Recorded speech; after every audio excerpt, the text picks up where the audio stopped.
Après inconvénient, après déclaration, que un peu le monde a dit c'est déclaration tête chaud que Kanye West fait, il y a un monde qui écrit un bel texte de lui-même que m'a prend le soin pour me lire pour nous-mêmes. Nous connaissons incident déjà, si nous pas connaissons ce qui passe Kanye West, côté que il était milliardaire, il peut dire moitié de fortune à cause de une parole, à cause de et pas même il prononce que il écrit, d'accord?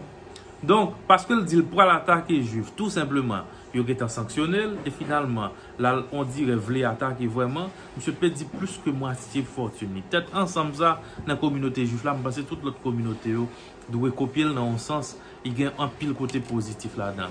Et finalement, on gagne que malgré monsieur excusez, soit disant que la communauté américaine admettre les gens faire excuse, de façon pour pardonner.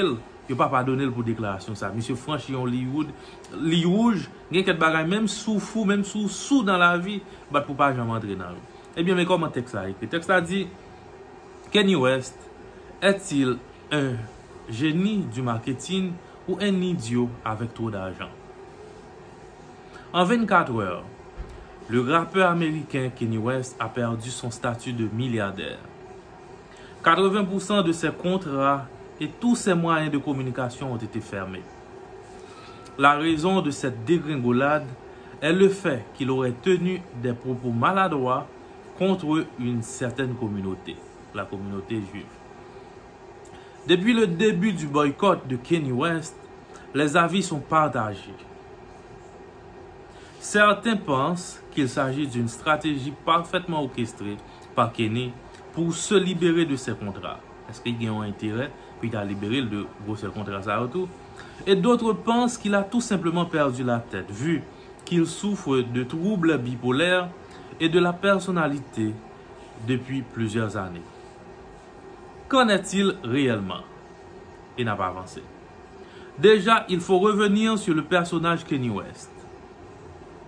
Kanye n'est pas un rappeur de la rue ou un hustler. Sa mère était professeure à l'université et c'est un enfant qui a vécu avec une maman aimante, intellectuelle et prenait bien soin de lui. Il n'est pas le genre de rappeur à la manière de 50 Cent qui vendait de la drogue dans la rue pour survivre. Dès le début de Kanye, il n'a jamais été du genre à vouloir se bâtir seul.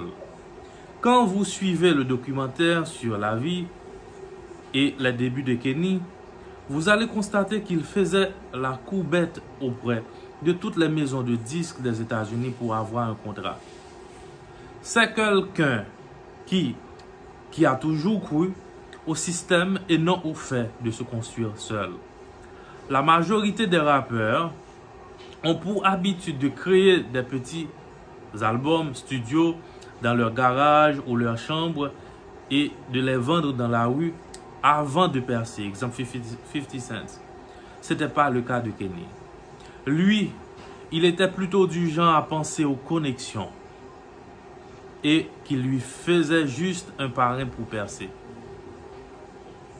Fort heureusement, il avait été signé par Jay-Z et très vite a commencé à gagner beaucoup d'argent.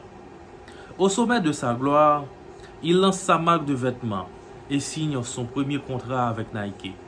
Malheureusement, quelque temps après, les choses ne se passent pas bien et il décide de rompre le contrat avec Nike. Il se met alors à chercher de nouveaux partenaires pour produire ses vêtements. Et lors d'une interview devenue culte avec le célèbre animateur Swayze, on lui demande pourquoi, avec autant d'argent, il ne démarre pas simplement sa propre unité de production.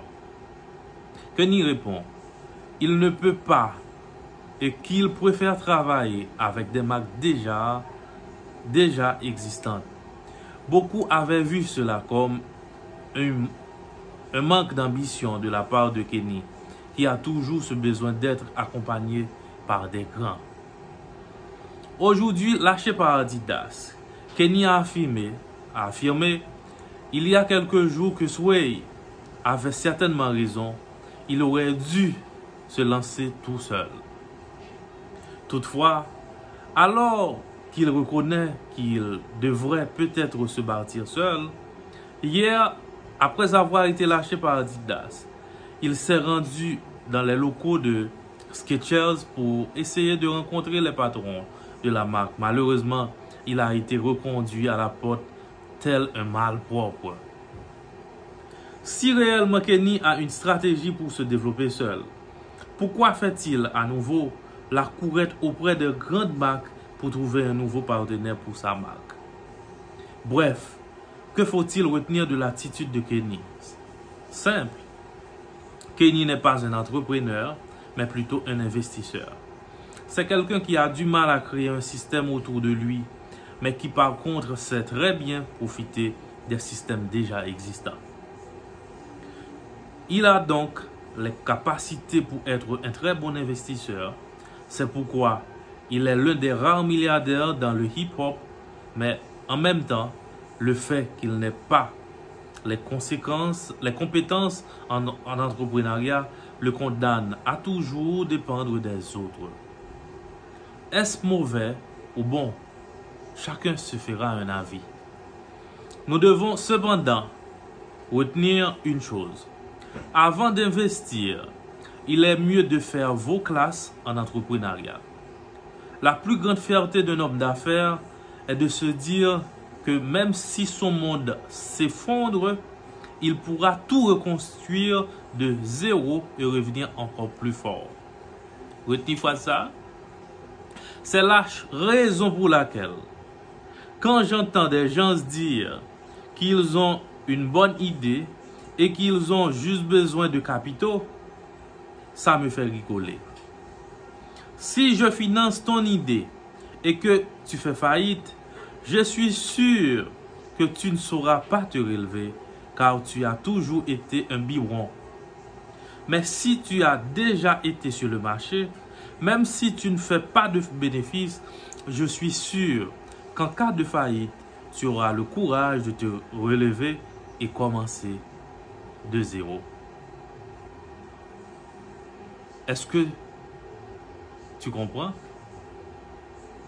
Le monde t'appartient. C'était un texte que je lis de l'histoire de Kanye West et comment que nous devons et comment que nous comprendre et comment que nous éviter quelque chose. Lire présentation avant que je fais d'ailleurs avec même Mario, avec même décor, nous comprendre exactement pour qui ça que je lis texte. C'était Développage Info et à très bientôt.